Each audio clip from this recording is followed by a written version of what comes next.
Go. Good afternoon, Dr. Sherif. I hope you're well. This is Tamer Osman, and I am Youssef Gabriel. And today our presentation is going to be about revolutionizing software engineering with AI GPT models. So this is a brief overview of our presentation. We're going to talk about what GPTs are and what the abbreviation GPT stands for and how they work, and AI GPTs in software development life cycles and some real life case studies of how they can be used. And finally, we're going to show you a quick demo as well as talk about the future evolution and impact of AI on software development, of course.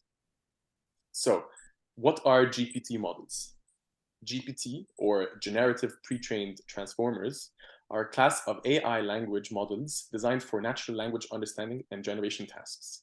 These models, such as GPT-3 and GPT-4, have shown remarkable capabilities in generating human-like text. They even passed the Turing test, which, as written on the slide, is a test where a person or a human gets to interact with an AI that's imitating a human, and this person or the real life human is supposed to guess whether he is communicating with another real human or an artificial intelligent machine. Perfect. So now that we've discussed what are GPT models, let's discuss how they work. So GPT is the short for Generative Pre-trained Transformers, as we said, and it's built on the transformer architecture. This allows the model to process data more effectively, and it also helps it build complex relationships and it enables it to understand the text data it's given in a very human-like manner. So how is it trained? This falls down to two parts. The first part is pre-training, and the second part is fine-tuning.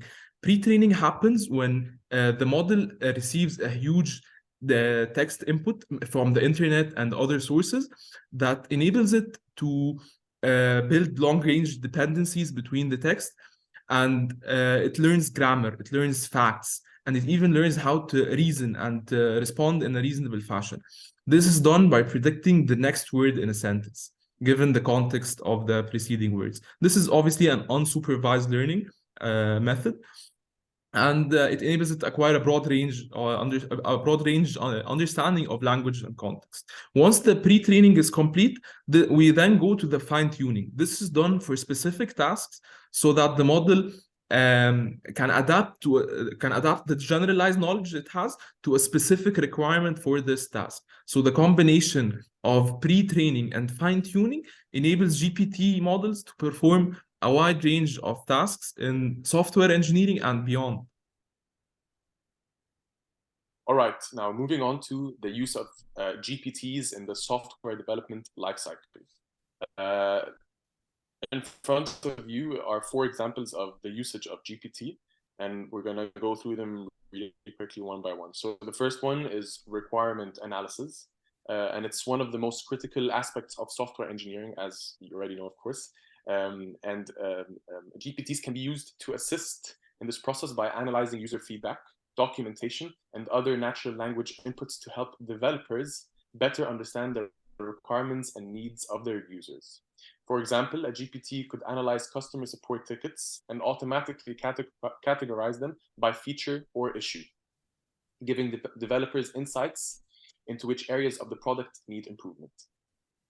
And now for the second usage, which is bug triage. When a software bug is discovered, it needs to be prioritized, of course, and assigned to the appropriate developer for resolution. GPTs can be trained to analyze bug reports, identifying the root cause of the issue, and suggesting the appropriate developer or team to handle it. This can help to streamline the bug triage process and reduce the time and effort required to identify and assign the issue.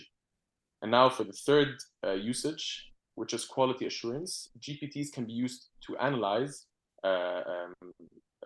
code for quality issues such as code smells, design patterns, and something that I cannot read because of the slide. Yes, and security vulnerabilities.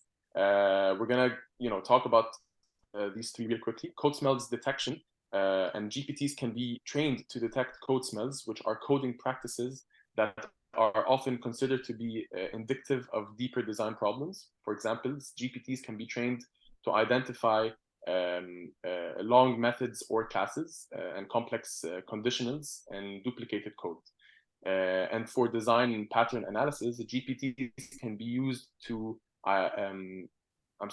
GPTs can be used to analyze code for the use of design patterns, which are reusable solutions to common software engineering problems by identifying the main use of the design pattern. And finally, for the security vulnerability detection, GPTs can be trained to identify common security vulnerabilities such as SQL injection, cross-site scripting, and buffer overflows. And finally, for the final usage of GPT in the software development lifecycle is natural language processing. For the natural language processing, GPTs can be used to analyze and understand natural language inputs. This can be particularly helpful in software engineering for tasks such as sentiment analysis, user feedback analysis, and chatbot development. For example, a GPT could analyze user feedback to determine whether a particular feature is popular or not, helping developers to prioritize their work accordingly. Perfect. So now that we've discussed some of the case studies, let's dive deeper into one of them, which is the requirements analysis. So actually, we were able to get our hands on GPT-4, if you can see my screen now, which was very difficult since it's not available in Egypt. However, let's look at how GPT-4 can help a developer, for example, come up with user stories given a high-level requirement. So imagine we're developing a project management application that allows users to create projects, assign tasks, and track progress. We're probably very familiar with such applications. So I've instructed GPT-4 to create user stories for this. So let's see how it does.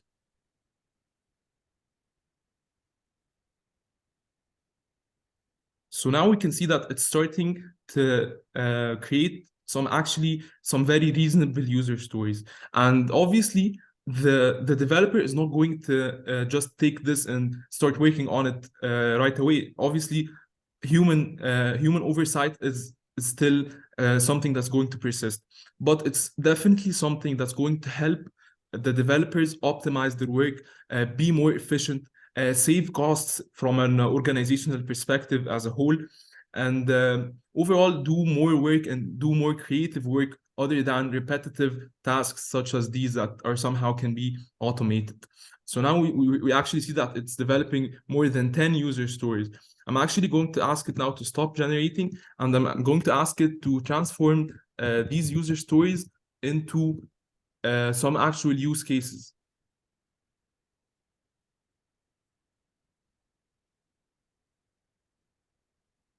So let's see how it does. It's obviously at this point incapable of creating diagrams, at least for the OpenAI GPT-4 subscription.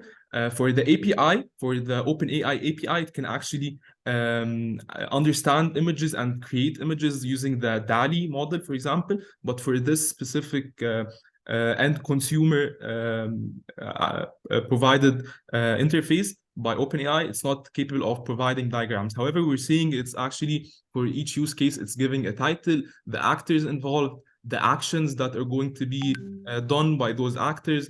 And sometimes, for example, when I tried this before the presentation, it created the preconditions and the post conditions. So we can see that creating a diagram is not going to be a very hard task given the data that it has already automated and created itself.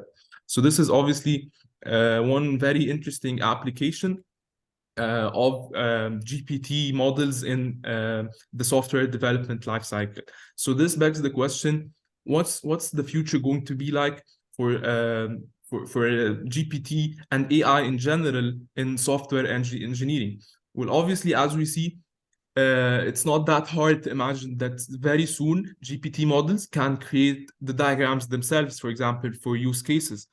We can also see that for example, in code testing and code review and bug triage, it's going to be more and more efficient so that humans can, to an extent, rely on them to do quality work that's not actually filled with errors and faults. It's actually going to be more and more accurate.